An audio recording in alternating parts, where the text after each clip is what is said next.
How do you get into this place, Mr. Milton? Round the back, through the mews in Sladen Street. Looks as though it might do. Let's go round. What might you be needing it for, Mr. Martin? We store antiques and furniture in general. Then it ought to suit you. It's fireproof and thoroughly dry. Come this way.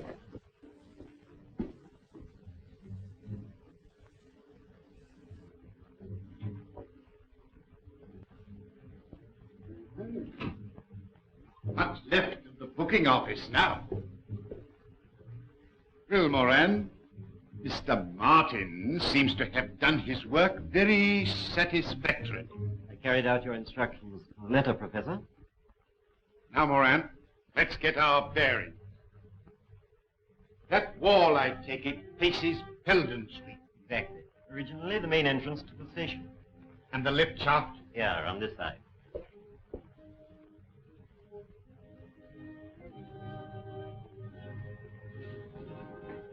Lift at the bottom.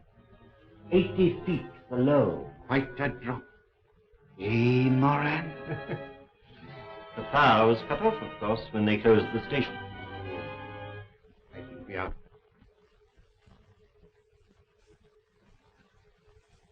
How about lunch, Mr. Holmes? What do you fancy? A nice little bit of boiled cod? My dear Mrs. Hudson, life is sufficiently dull at the moment without adding boiled cod. But there's nothing better for an invalid. Yes, but I object to being referred to as an invalid, Mrs. Hudson. A little run down, possibly, but... So I should think. With all the tobacco you smoke, you'll be getting nicotine poisoning next. Well, in that case, Mrs. Hudson, I shall always stick to you. Oh, Mr. Holmes. That'll be the doctor.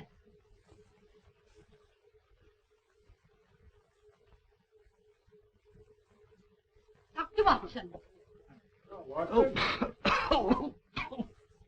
Well, you caught cold? No, it's this infernal atmosphere. Oh, I suppose it is pretty thick. Thick? My dear Holmes, it's intolerable. You could cut it with a knife. What if I open the window? You walked here, I perceive. Yes. And on the left-hand side of the street. Yes, that's right. But how in the world did you know? Oh, my dear fellow, it's simplicity itself. You've got a little reddish soil adhering to your shoe. They're pulling up the flagstones in front of the Wigmore Street post office, and as the pavement is covered with that reddish soil, it's difficult to avoid treading in it. The post office is on the left-hand side of the street. Oh, of course, when you put it like that, it does sound simple. Yeah. It's elementary, my dear Watson, elementary. By the way, Holmes, I hope you've decided to take that holiday I prescribed for you. Well, up to 9 o'clock this morning, I was distinctly averse to the idea. But I've received a letter from an old friend of ours which inclines me to change my mind. I'm delighted to hear it. Who's it from? My dear fellow, I'll read it to you.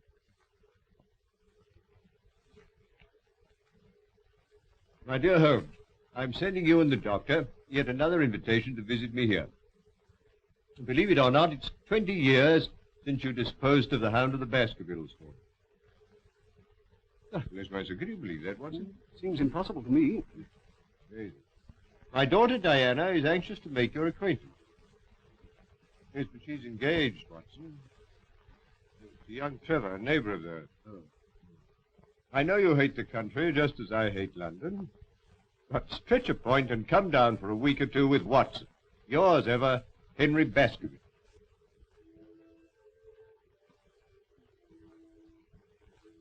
Father's asked Sherlock Holmes to come here for a few days. Why?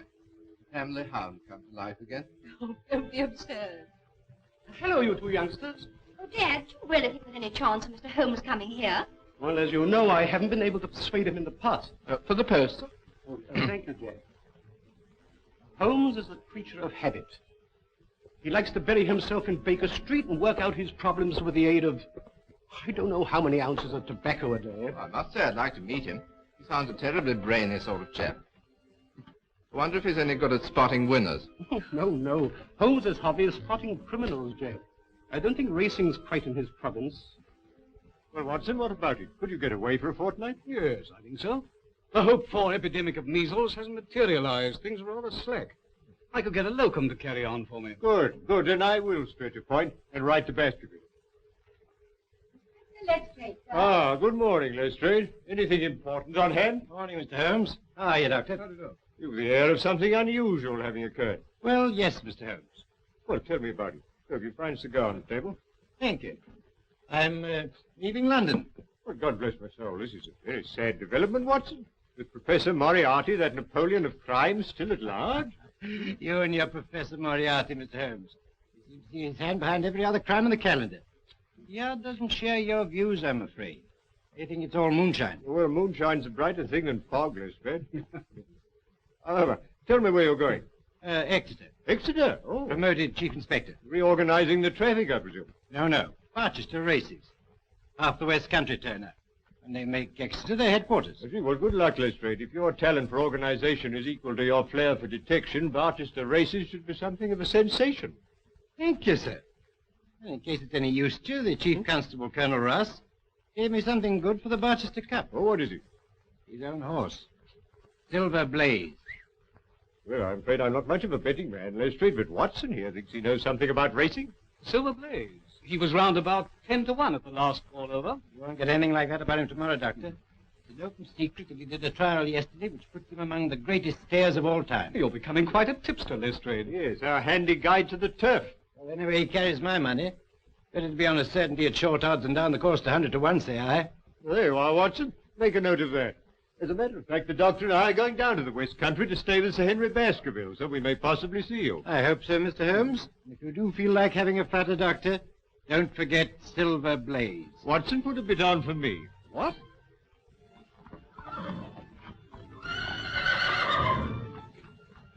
Looks fit enough, Colonel. Best horse I ever owned. Hey, Straker? You all right, sir? It'll take a good one to beat it. You fancy Lord Manston's horse, don't you? Desborough, yes, I have got a bit on him. We'll see how they stand at the betting tomorrow. There's a call over today at the Victoria Club. We'll probably hear all about it tonight. Oh, before I go, could I have a word with you alone, Colonel? Certainly. What is it? Well, I want to ask you a favor. I hope you won't mind. Could you lend me... Well, I really want £500. Monkey. That's pretty cool, isn't I'm it? in a devil of a hole, or I wouldn't ask for it. Yeah, but why come to me? Why not Sir Henry Baskerville? Well, it's to do with racing debts, and Sir Henry's terribly down on racing. Well, if you, have you tried your bank? You've got security. Mortgaged up to the hilt. Oh, well, what about one of those financial firms? No, that's no good. I've been dealing with old Bingham. He won't spring another fiver. What, Albert Bingham, the moneylender? Oh, I'm sorry. There's nothing doing. Well, thanks all the same.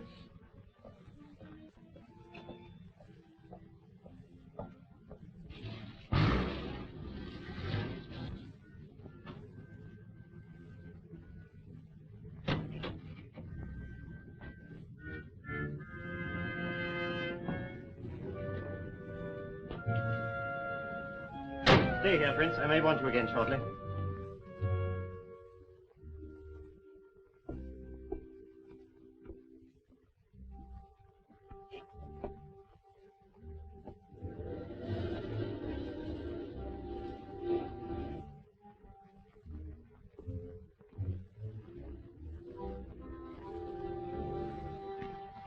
Those instructions, Barton.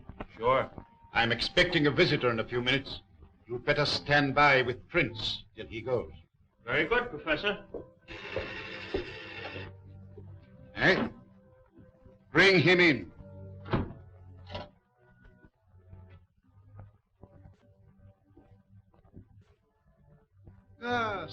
down, Mr. Stanford. I understand you wish to consult me. Yes, that's right.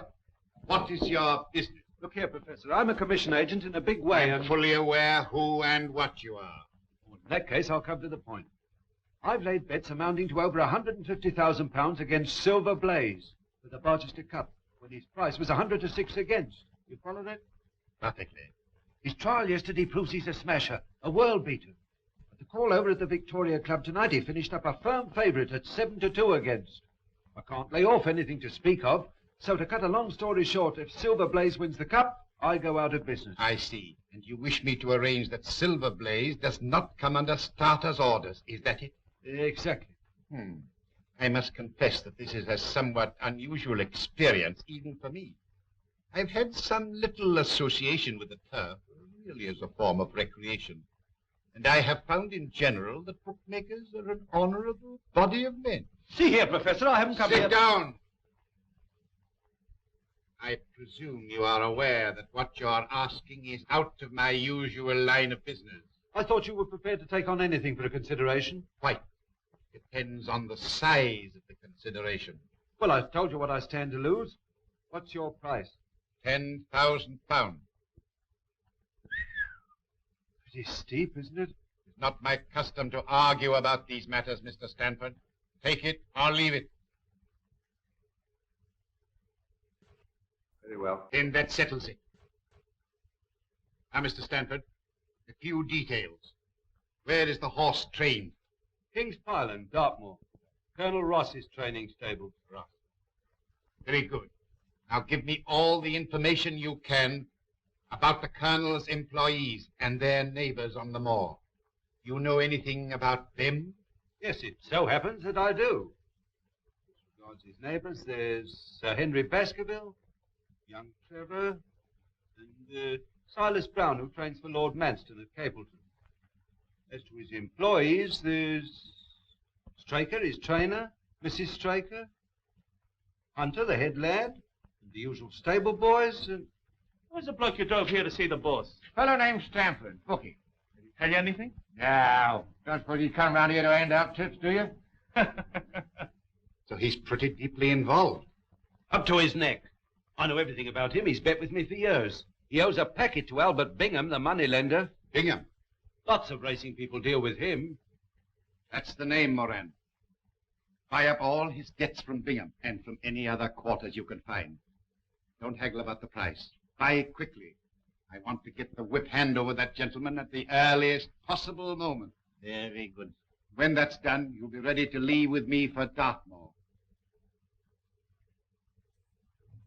I'm going home now, Straker. I shall be there if you want me. Take every precaution. That's all right, sir. Hunter here sleeps in his box every night. His bed's pushed across the door and he bolts himself in from the inside. No one could even attempt to enter without waking him. Good. I can trust you, Straker. Tell me, Jack, what is the matter? Nothing the matter, dear, really. Oh, yes, there is. I noticed it the moment you arrived. You're worried about something, aren't you? Really, darling, it's nothing. Here's the car.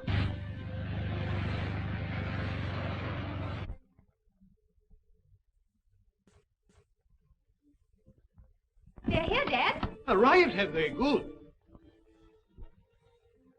Well, here we are, Watson. Come along.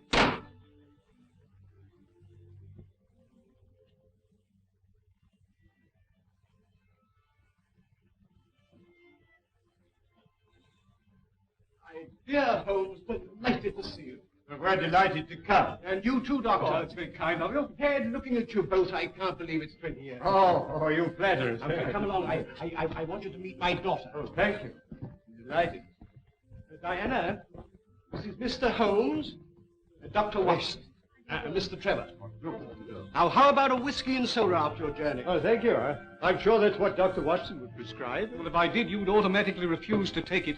He grows more obstinate with the years, Baskerville. That's the way with most of us. Well, make yourselves comfortable. Oh, thank you. Well, now, Baskerville, tell me something about yourself. Oh, no, Holmes. That won't do. You've got to do that. Carl's been promising us all a treat, Mr. Holmes. We shall see you in action. Yes, with Sir Henry as the victim. I mean that we should see Mr. Holmes do his stuff. This is a modern expression, Watson, signifying to display one's talents. That's right. I want Mr. Holmes to tell us what Father's been doing for the last 20 years, just by looking at him.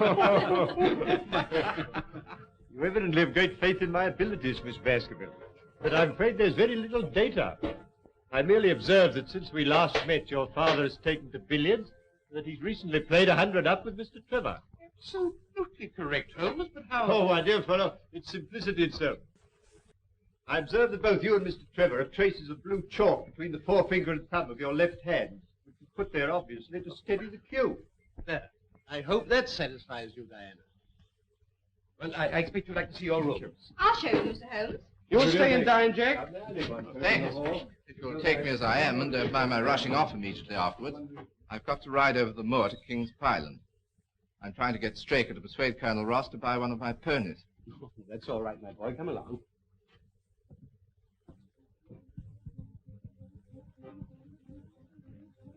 How's that curry coming along, Lizzie? Just about ready, Mrs. Straker.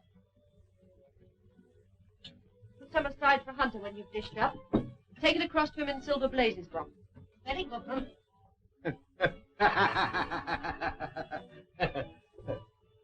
Everything all right, Hunter? Yes, thank you, sir. I do hope Mr. Straker isn't late. He specially asked for curry. Oh, he shouldn't be long now, Mum. Dinner's ready, Jim. All right, I'll just go and have a watch. Lizzie, don't forget Hunter's supper. Oh, no, Mum, I'm keeping it hot for him. All right, then you can bring ours in now. Very good, Mum.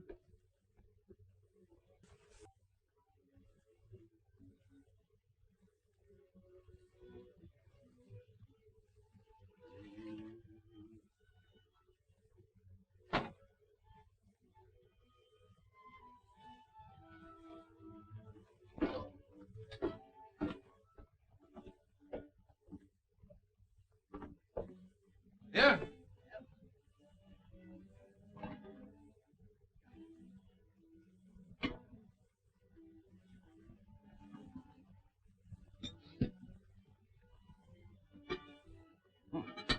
That was good. All right?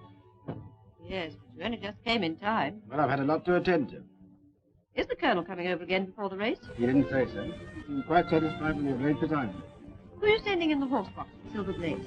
The Hunter, of course. And Simpson will probably follow along with it. What's the betting on Silver Blaze now? 7-2, I think it was, the last call over. Here's your supper, Ted. Thanks. Night, Ted. Bye-bye, Liz.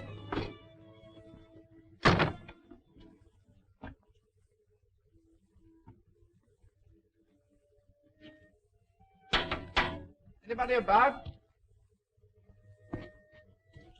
Oh, it's you, Mr. Trevor. Straker at home? Yes, sir.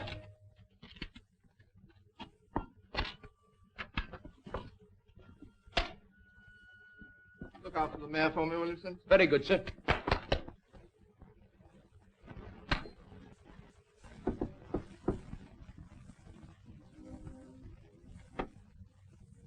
Ah, Mr. Trevor.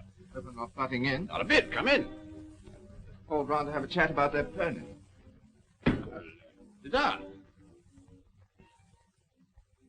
Have a drink? Please. Whiskey?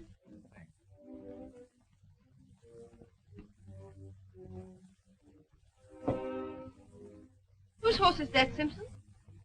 Mr. Trevor's, Ma'am. Haven't you seen him? He wanted the governor. Oh. I suppose he came while I was in the kitchen. Well, that's really all I came about. I want the Colonel to have the first refusal.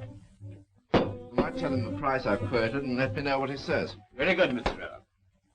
Oh, well, never mind.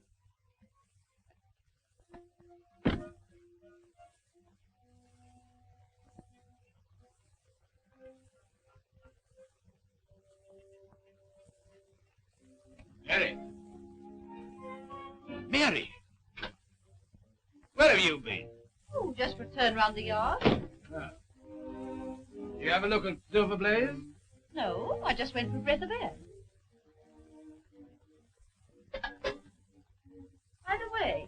Silver Blaze doing another trial tomorrow? Yes, but the last before the race. Oh, well, I'm for an early night. Doesn't seem to be much to stay up for.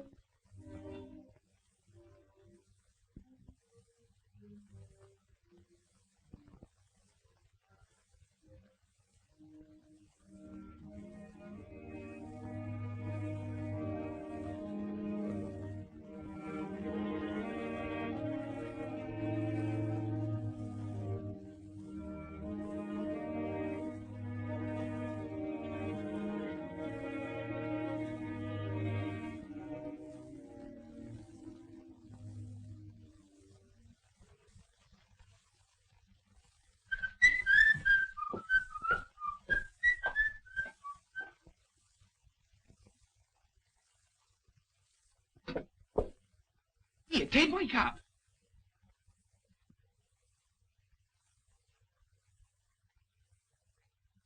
Who's that?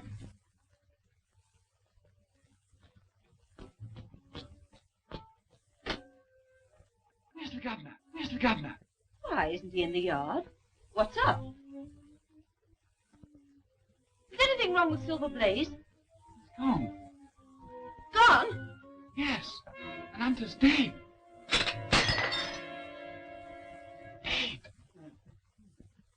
You must have a look round this morning, Holmes. Oh, thank you, I should like to. There are a few improvements since you were here last. Yes.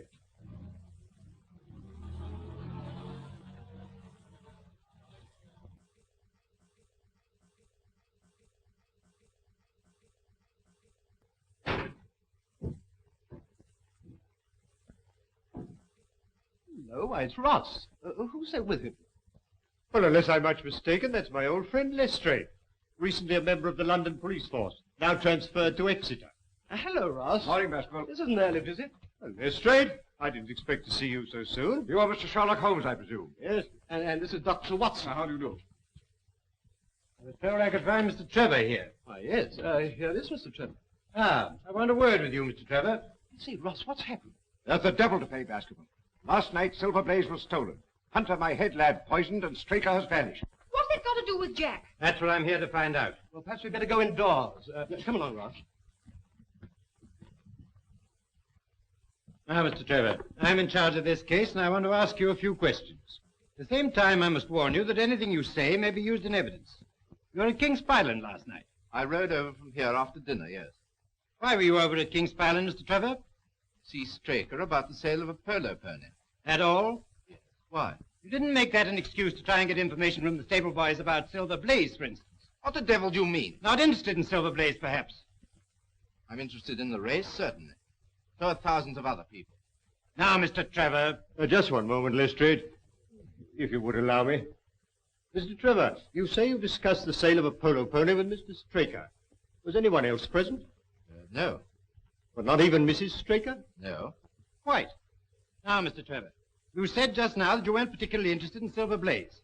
You happen by any chance to have your betting book on you? I think so. Why? Do you mind if I see it? It's my duty to tell you that I can't demand to see it, not now, that is, but... Here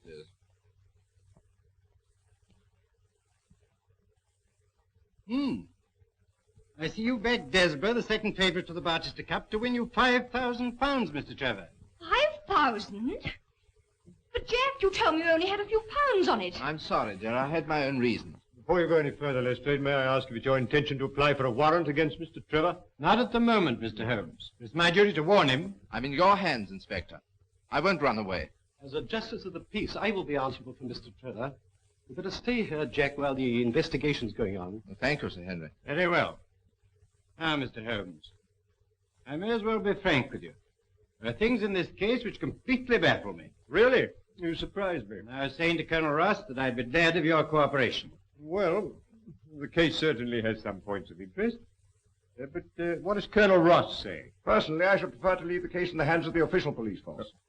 If you don't mind my saying so, Mr. Holmes, I've not much use for amateur detectives. Oh, come, Colonel, come. Even they have their uses. Of course I've heard of you, Mr. Holmes.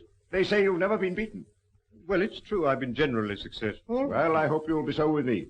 I wish to leave no stone unturned to avenge Straker and recover my horse. Very well, Lestrade, I am at your service. Thank you, Mr. Holmes. I'll be getting along.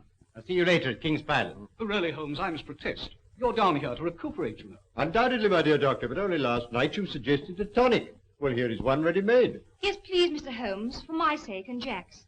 You are, Watson. That settles it. Miss Baskerville, you may rely upon my doing all I can. I had to have the body taken to the cottage to make my examination, but nothing else has been disturbed. That hasn't taken us long, Colonel. Oh, no, they're very good roads in Devonshire. Mr. Holmes is coming over from Baskerville Hall to give us what help he can. He's been some slight assistance to me in the past, and anyway, he can't do any harm. Ah, here is Mr. Holmes. Dr. Salter, Mr. Sherlock Holmes, Dr. Watson. This is Silver Blaze's box.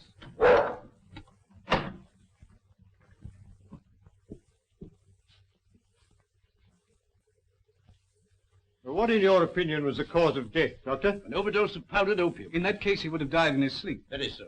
The remains of the lad's supper, I presume. Yes, curried mutton. Oh, curry? That's significant, Lestrade. I don't know, Mr. Holmes. Any food containing sufficient poison could cause death. Oh, would it really? Really, I hadn't thought of that. Now, look, you misread my little monograph on the whole art of poisoning. Did the people of the house partake of the same dish without any ill effect? Yes, Mr. Holmes. Well, then what is your theory? That Mr. Trevor, while standing at the open window, passed his hand through and placed the poison in the curried mutton? Exactly, and quite easy, as you can see. Well, and then what? He opened the door with a duplicate key, took out the horse, and led it to some secret hiding place? The evidence against him is very strong. Well, it's purely circumstantial. It would be equally easy for the murderer, with the aid of a stick or a hunting crop, to pull back the bolt of the door. Yes, it is. Yes, quite easy, as you say, Leslie. Where is the stable boy who discovered the crime? Somewhere outside in the yard. Would you let me see him? Certainly, I'll fetch him.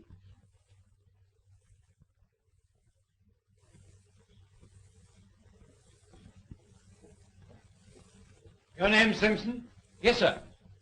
Opium, a distinct taste, is it not, Doctor? Yes, not unpleasant, but quite distinct. Oh, quite. I thought so.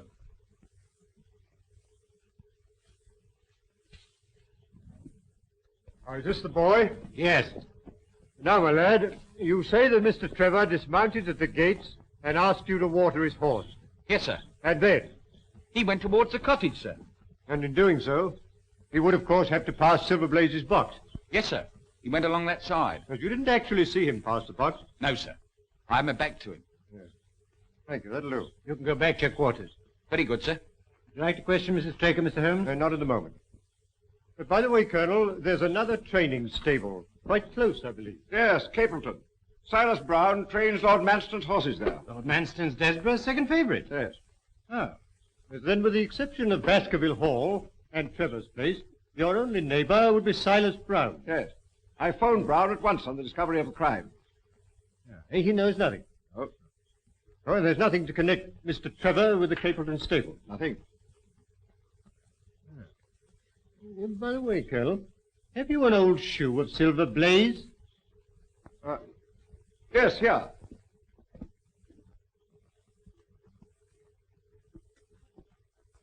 How about this one? Oh, yes. Here, thank you. Thank you. I'll put it in my pocket for luck. And have you a photograph of the horse? So?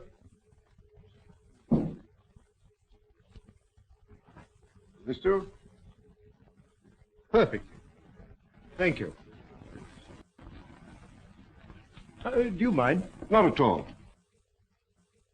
Now, Watson, let us transfer our activities to the moor.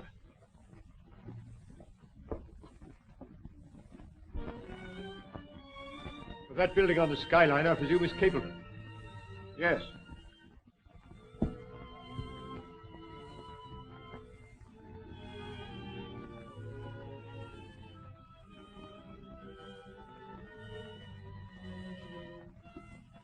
Look, there's an imprint of a hoof here. Slight, but quite distinct.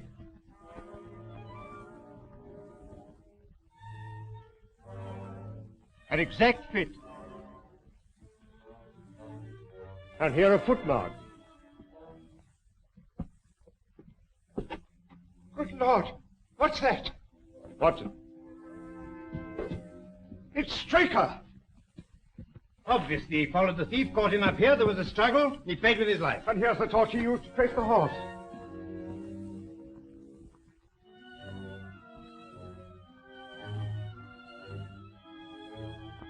This is a very singular knife.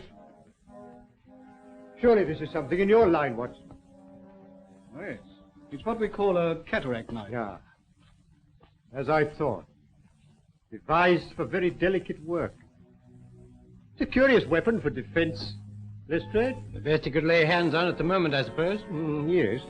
Yes, very possibly. No trace of blood, I perceive.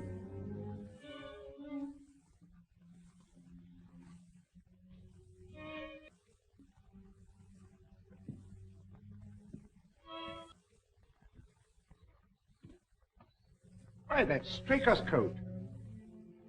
This is curious, Lestrade. What, Mr. Holmes?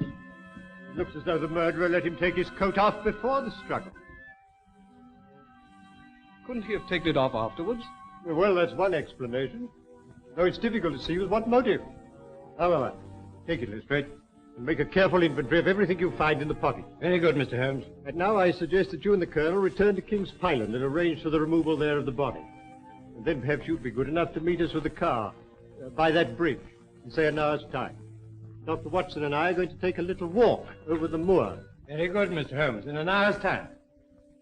Now, Watson, let us leave the question of who killed Straker for the moment and confine ourselves to finding out what has become of the horse. Oh, how are you going to set about it? Well, a horse will always herd with its kind. Silverblaze, if left to himself, would either have returned to King's Pyland or gone to Capleton. If my assumption is correct, that is our direction. Hoof prints again. Let's carry on a little further. Look, Watson. Look here. There's a man's footprints beside the horse's. A man wearing square-toed boots. Oh, the horse was alone before. Precisely. It was alone before.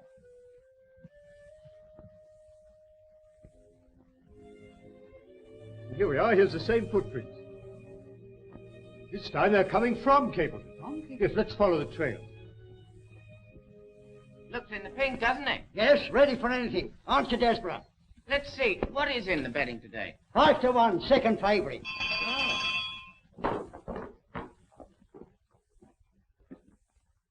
Journey's in, Watson. We don't want any lifeless here. I only want to ask a question. Am I too early to see Mr. Silas Brown? Well, I don't know, sir. He was up rather late last What night. is Dawson? No gossiping. Get on with your job. Very good, sir. And what the devil do you want here? 5 minutes' talk with you, my good sir. I've no time for talking. And we don't want no strangers here. This is a matter of vital importance. It's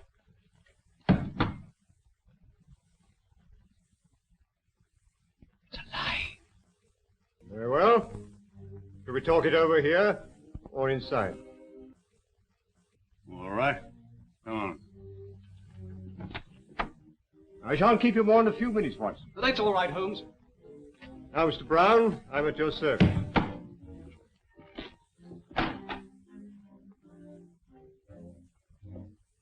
Well, I'm glad you realize that it's no use trying to bluff me.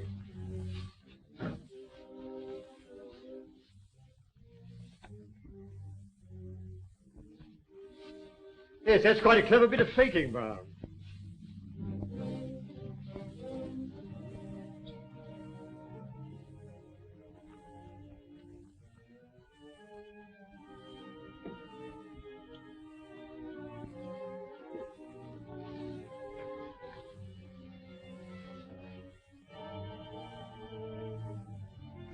So don't give me away.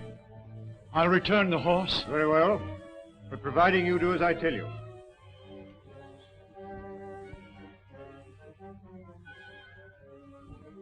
Now, Brown, no tricks. You understand? I understand, sir. Your instructions shall be carried out faithfully. Very well. You guard him night and day, and engage a special detective escort when you take him to Barchester. I will do everything you say, sir. The horse shall be there. Very well. But remember... You may trust me, sir. Yes. Yes, I think I can.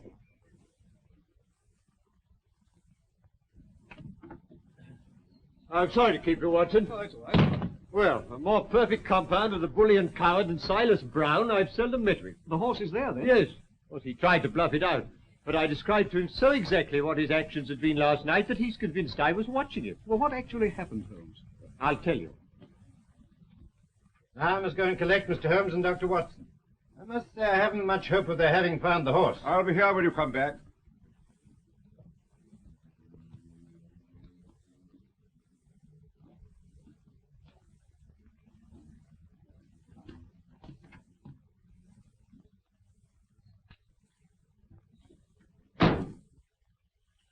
Surely Brown was running a tremendous risk. Oh, my dear Watson, Silas is an old horse faker. He left nothing to chance. You actually saw the horse? Yes. Well, I must say this for Silas. He certainly made a good job of it. Aren't you afraid to leave it with him? My dear fellow, he'll guard it as the apple of his eye. He knows that his only hope of mercy is to produce it safe. Horse stealing is a serious crime. Colonel Ross doesn't impress me as a man who'd be likely to show much mercy in any case. Well, the matter doesn't rest with Colonel Ross. I follow my own methods and tell as much or as little as I choose. I don't know whether you've observed it, Watson, but the Colonel's manner to me has been somewhat rude. I'm inclined to keep him in suspense. Say nothing about the horse. Of course not, Holmes, without your permission. Good old Watson. Ah, here's Lestrade with the car.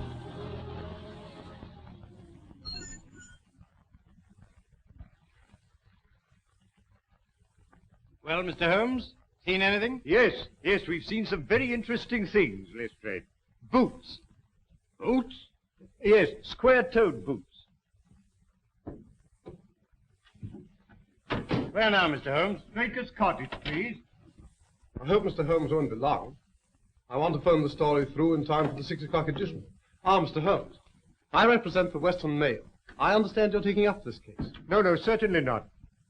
I'm just Holmes the busybody, retained by the police to supply their deficiencies. Oh, Inspector, there are several points upon which I should like to ask your advice. I must consider whether I don't owe it to the public to scratch the horse immediately. Certainly not. I should let the name stand. My business with Mr. Holmes now is private, if you don't mind. Right you are. I've got something to go on with anyhow. Good day, everybody. I'm very glad to have had your opinion, sir. Well, Doctor, have you made your examination? Yes. Straker was killed by a savage blow from some blunt, heavy instrument delivered with enormous force. Lestrade, let me see his coat. Will you have it there? Yes, here it is. Thank you. I presume you made the inventory I asked for. Trust me, Mr. Holmes.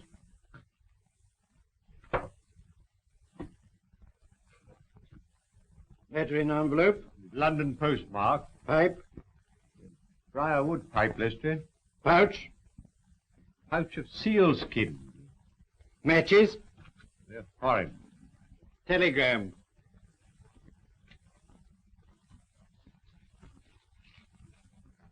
Handed in at Coombe Tracy. Let's see what the letter says first. Bingham & Co. Financier. 22A Bond Street, London, W1. J. Straker, Esquire, King's Pyland Stables, Devon. Dear Sir, please receive this as official notification that your commitments to us, secured by 6 promissory notes, were today purchased by Mr. Leslie Martin of 15 Lamb Street West, to whom you are now accountable. Yours faithfully, Bingham & Co. Our friend Straker seems to have been somewhat financially embarrassed. Now for the telegram. For cup final, send instructions. Will meet you as we agreed. Martin. I think Mrs. Straker might be able to help us here. She's in her room. I'll fetch her. Thank you, Doctor. I don't think she'll be much assistance, Mr. Holmes. Apparently she and Straker went to bed about the usual time. When she woke up in the morning, she found it gone. Still, I'd like a word or two with her, Lestrade, regarding her husband's habits. No one like a wife, I'll tell you that. Watson? Yes, quite. You remember I have these, Lestrade. Pray don't think it a liberty. Not at all. You're welcome. I see nothing in them.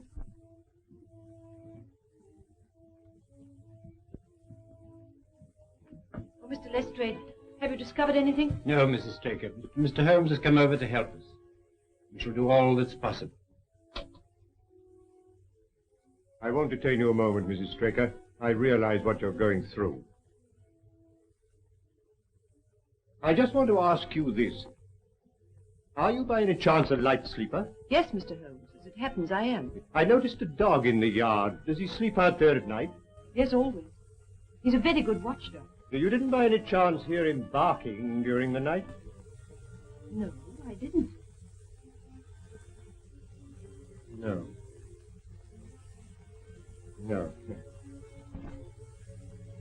Just one other thing. Was your husband interested in football? Oh, no. Racing was the only thing that interested him. And there's just one further question, Mrs. Straker. You had curry for supper last night. Did you mention that to anyone outside the house? Why, no.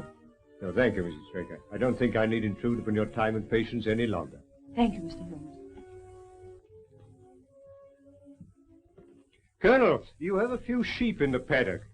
Have you had anything wrong with them of late? No, I don't think so. Oh, now you mention it. I believe that one of my stable lads did report that 3 of the sheep had gone lame. Ah. Why do you ask? Well, just a long shot, Colonel. A very long shot. Lestrade, let me recommend to your attention this singular epidemic among the sheep. You consider it important, Mr. Holmes? Oh, yes, yes, exceedingly so. Is there any other point to which you want to draw my attention? Well, to the curious incident of the dog in the night time. The dog was perfectly quiet in the night? No, that was the curious incident. Oh. Well, I'm going to Baskerville Hall. Will you be following? Yes, yes, very possibly, Lestrade.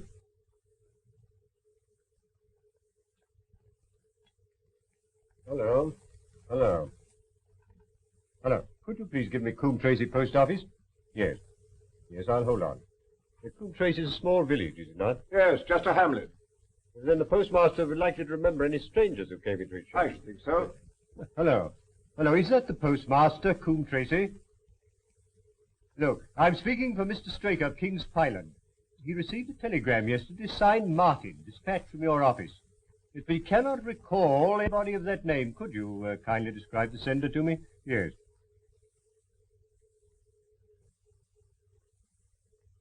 Oh, there were 2 of them. I see. Thank you. Thank you. I'm very much obliged to you. You think the telegram's important? Very much so, Watson. Well, au revoir, Colonel. We've had a charming little breath of your beautiful Dartmoor air. Then you despair of arresting the murderer of James Straker? Well, there are certainly grave difficulties in the way, but I've every hope that your horse will start, and I beg you'll have your jockey in readiness. And you've nothing definite to tell me? When we meet at the races, Colonel.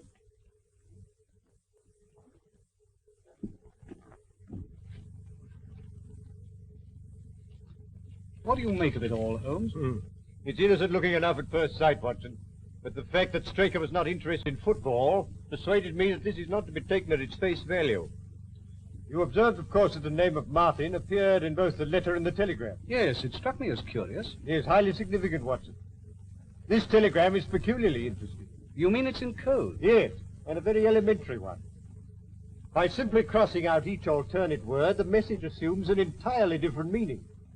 Instead of a request, it becomes a peremptory order. Final instructions. Meet as agreed. Martin. What did the postmaster at Coombe Tracy tell you? He described the senders. 2 strangers. Unquestionably Moriarty and Moran. Watson, the professor, is behind all this. You mean he's responsible for the deaths of Hunter and Straker? Of Hunter, yes. Of Straker, no. In fact, I fancy that Straker's death was the most unfortunate thing that could possibly happen from Moriarty's point of view. All through the season, my luck was dead out. I found myself in trouble to the tune of £4,000.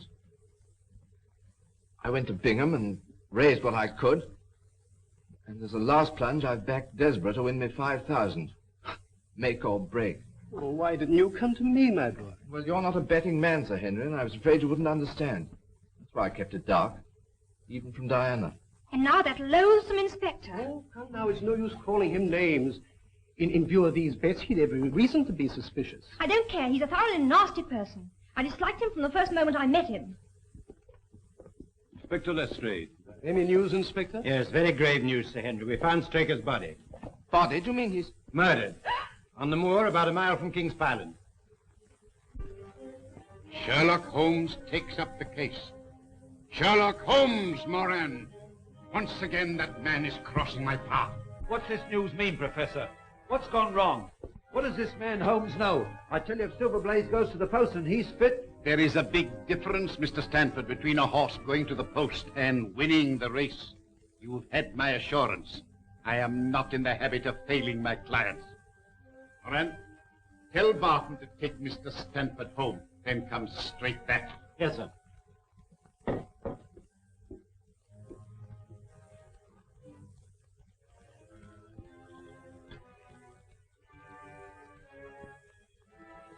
Prince, it's now 4 o'clock. Have the car ready in 15 minutes. Very good, Professor. Are we out for a long run? Yes. We've got to be back in Devon well before midnight. And Prince, we'll need the gun. Okay.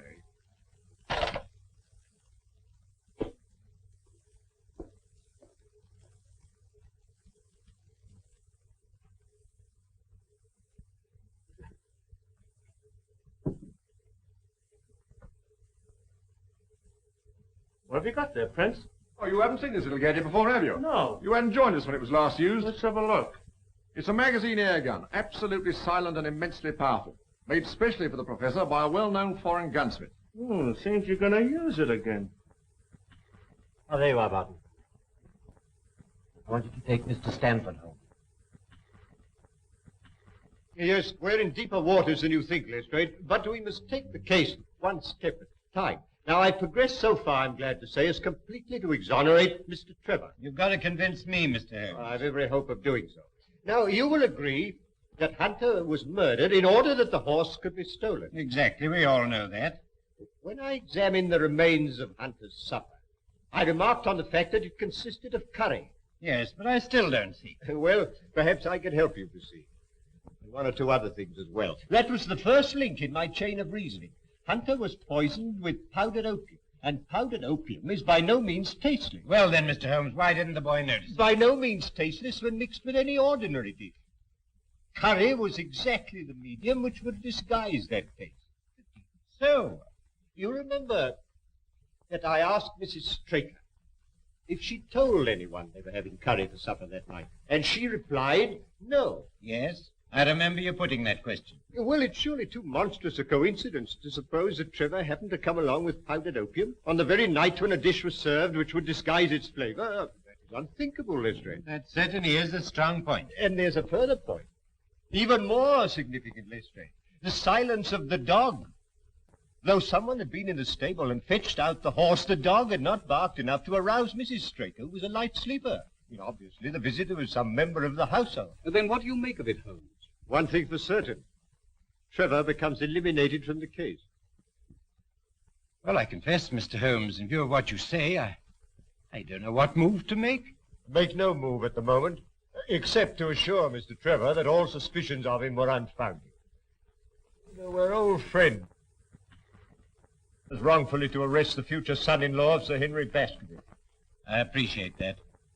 I'll speak to Mr. Trevor. Who's that taking my name in vain? Ah, Mr. Trevor. I've just had a little chat with Mr. Holmes, and I'm glad to say that he sees eye to eye with me.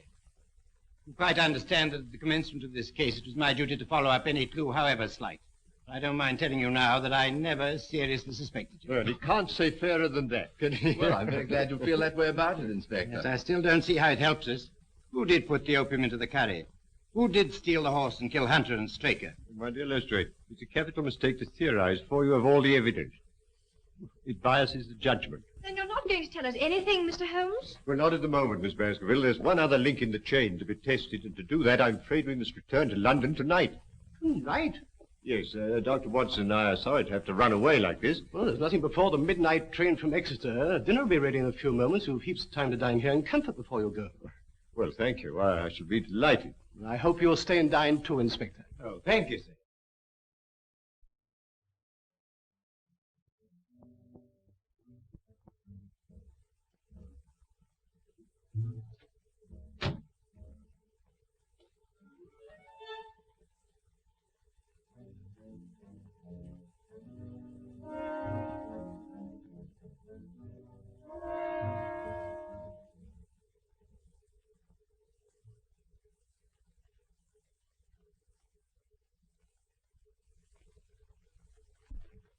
That's quite a museum piece, Sir Henry. Well, we've had it a long time. Well, it's nearly 11, Holmes, and if we're to catch that midnight train from Exeter... I'll order the car. Don't bother, Sir Henry. I'll take Mr. Holmes and the doctor in mine. Well, thank you, Lestrade. It's a pity you've got to leave us, Holmes, and I'm sorry you can't tell us any more. You're leaving 3 very puzzled people. Well, I hope to solve the puzzle for you all on Cup Day, in Colonel Ross's box.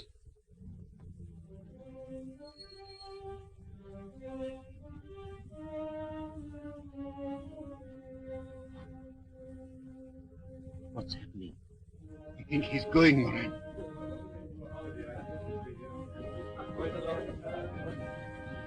Something else? No. Au revoir, Holmes. Safe journey. Thank you so much. Goodbye.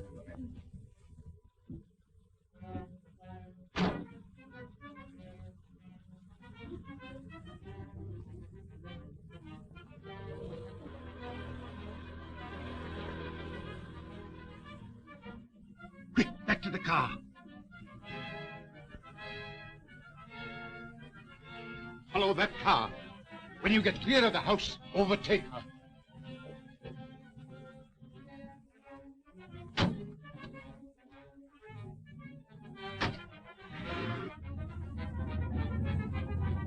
I've the strongest reasons for thinking that Professor Moriarty is the brains behind this crime. You know, he seems quite an obsession with you. But you still don't believe in the Professor? Frankly, Mr. Holmes, I do not. Another few yards, Moran, then let them have it. Hello. There's a car following us. Quick, down for your life.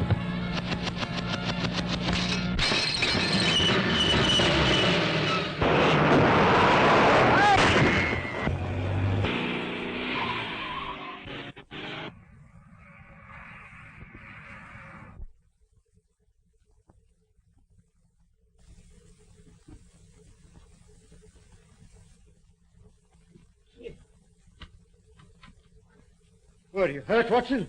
No, only a few bruises, but... Oh, where's the driver? Here I am, sir. I'm all right. Sure? No bones broken? My word, that is a lucky escape. Hello, where's Lestrade?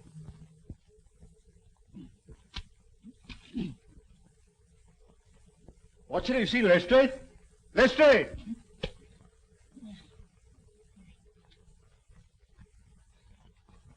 Ah, there you are, Lestrade. Well, do you believe in Professor Moriarty now?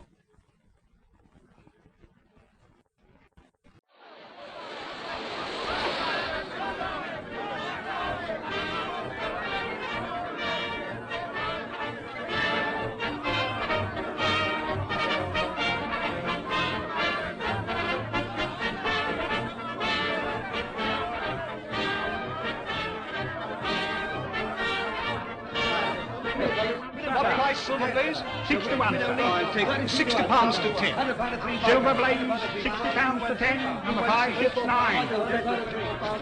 Silver Blaze, 5 to 1.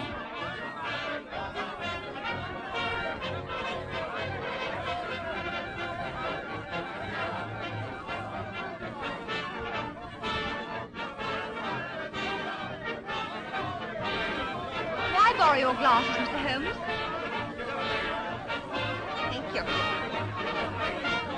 You doing anything for the street out here? Well, they tell me sunstroke has a good chance.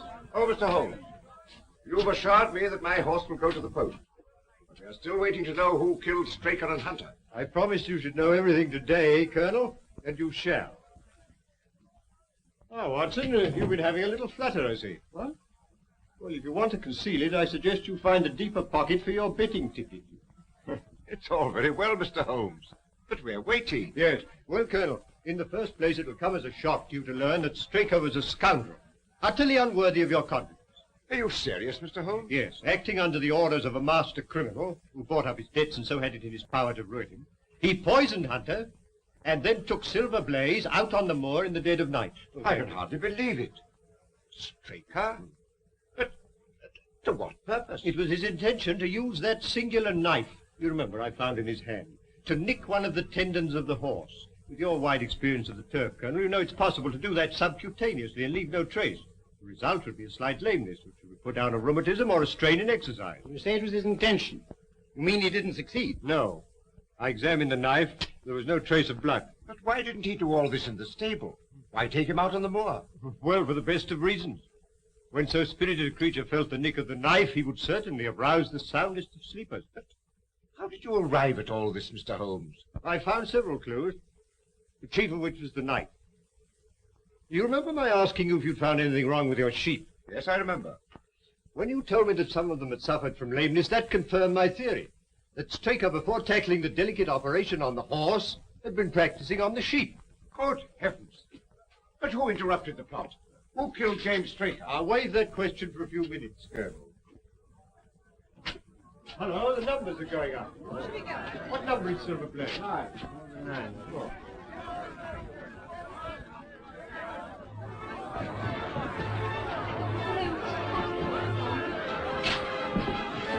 Two, 3, 4, 5, 6. Curtain number 6. Why, my jockey's riding another horse. Silver Blaze doesn't run. Look, Holmes. Silver Blaze doesn't run. There's been a mistake. The 6 should have been a 9. Mr. Holmes, I relied on you implicitly. Yes, and you may still do so, Colonel.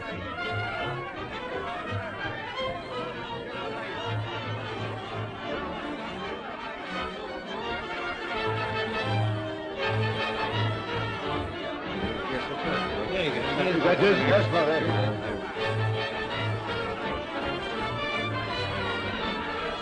That's my horse. Yes, and that's the murderer of James Straker. What? What? It was a kick from Silver Blaze that killed your trainer.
The bullet has penetrated the shoulder and lodged near the lung. But we heard nothing. You wouldn't.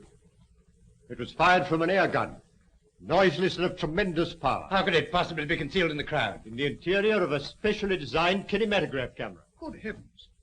But how on earth did you know? Well, I observed through the glasses a group of cameramen lined up near the winning post.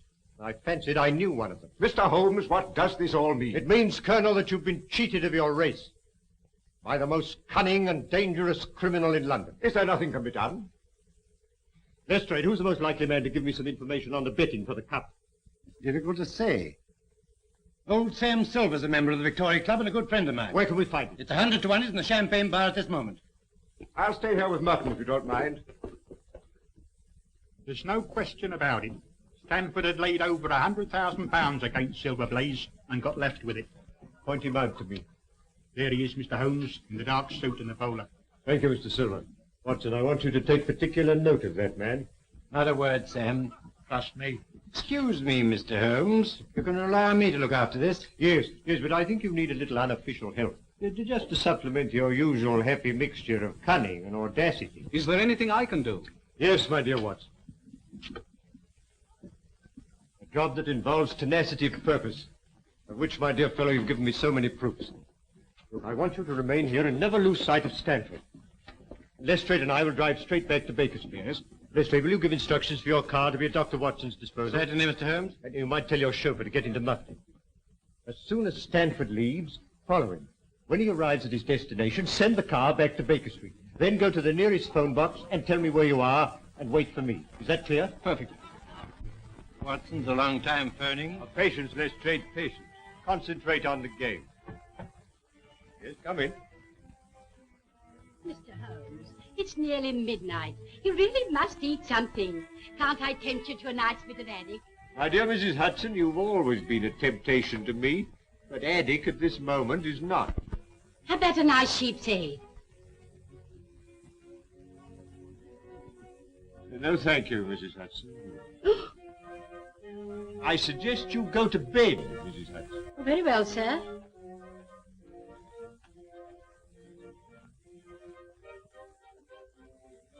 Still your move, Lestrade.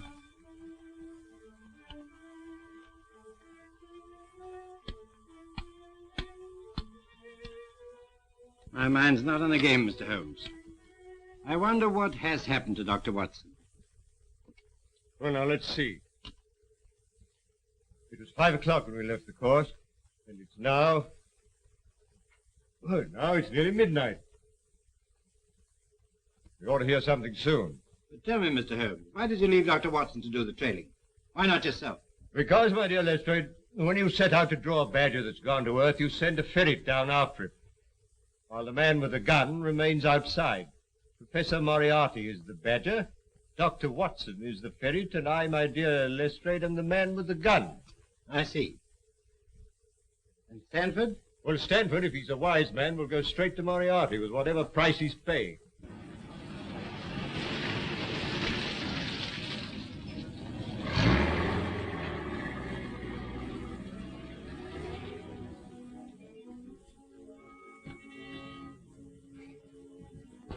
When you're finished with the professor, you'll be taken back to where we picked you up. You got the necessary on you, I suppose? Yes, of course. Okay.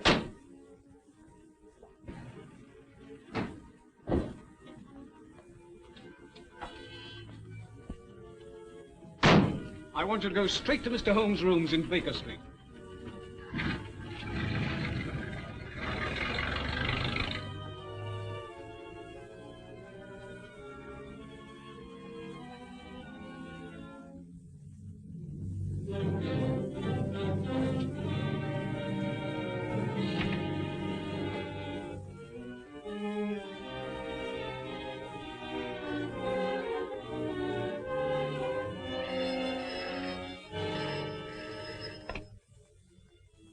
Yes. Is that you, Holmes? Watson speaking from Sladen Mews.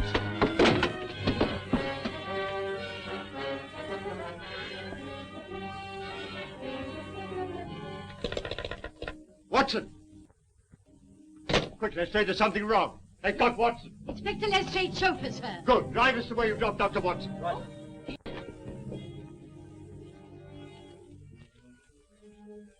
Quite correct, Mr. Stanford.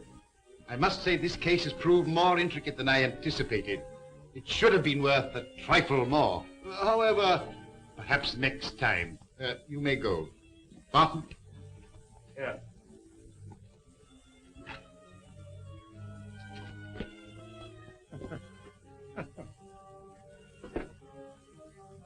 Next to Mr. Holmes himself, I don't know anyone who'd be more welcome.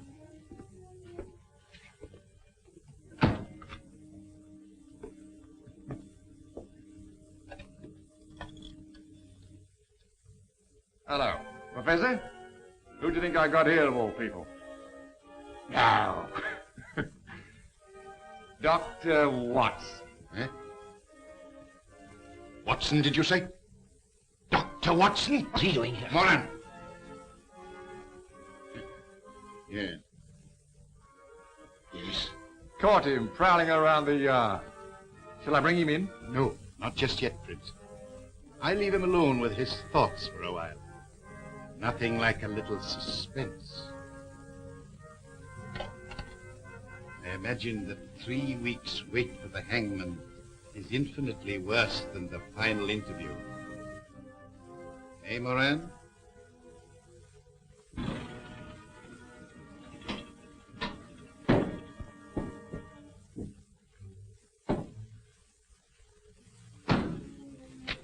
You wait here.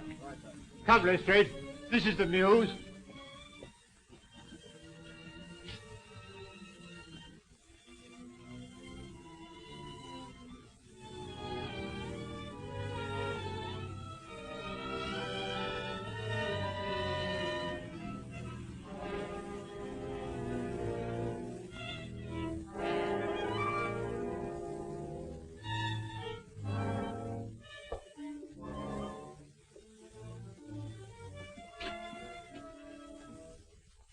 Looks pretty solid, Lestrade. What building is this? This must be the back of the old Felden Street Tube Station.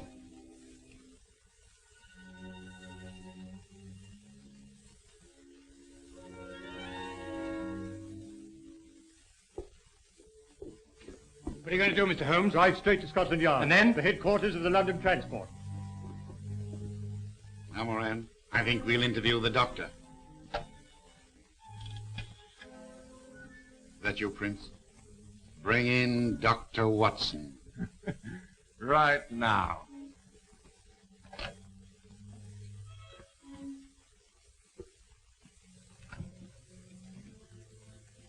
Now then, Doctor.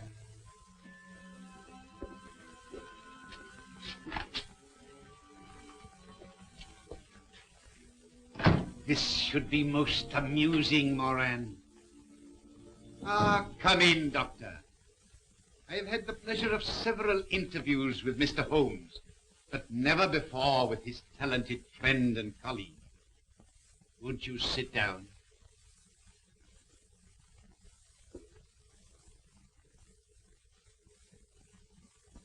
May I ask what you are doing in this neighborhood?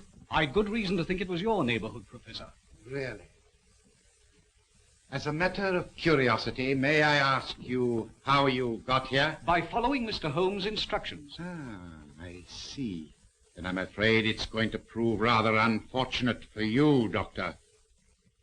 I have not taken these somewhat elaborate precautions to conceal my whereabouts in order to have you report on the subject to Mr. Holmes. You mean I'm going to have some difficulty in leaving? Oh, no, my dear Doctor. Oh, dear, no. There will be no difficulty about that. But you will leave by the way I shall indicate. I will explain to you, Doctor.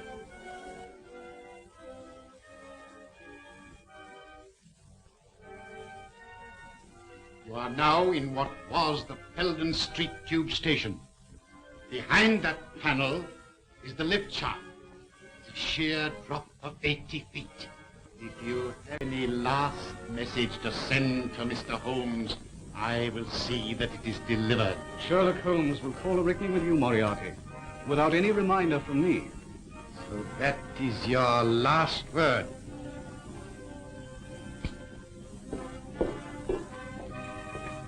Very good.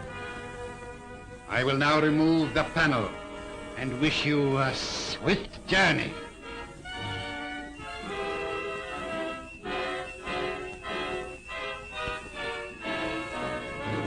Don't move, any of you. Huh? Except you, my dear Watson, who I'm sure will be more comfortable with us. You must excuse me for trespassing on your private property. I've had the lift put in order again. You clever... no compliments, please. I arrest you, Robert Moriarty. On what charge? For being concerned in the murder of the stable boy Edward Hunter. And for an attempt on the life of Mr. Sherlock Holmes, Dr. Watson, and... That'll do to go on with, Lestrade. When the professor has answered to those charges, there will doubtless be a number of others to occupy his attention. Listen, Holmes. There's no prison can hold me. You know, I almost wish that were true, Professor. Life would be very dull without your activities. Watson, might I trouble you for a match? I think our quiet rest in the country has been a great success. Damn you, Holmes. Ask you. Well, it's the most amazing case we've ever solved, Holmes. Elementary, my dear Watson. Elementary.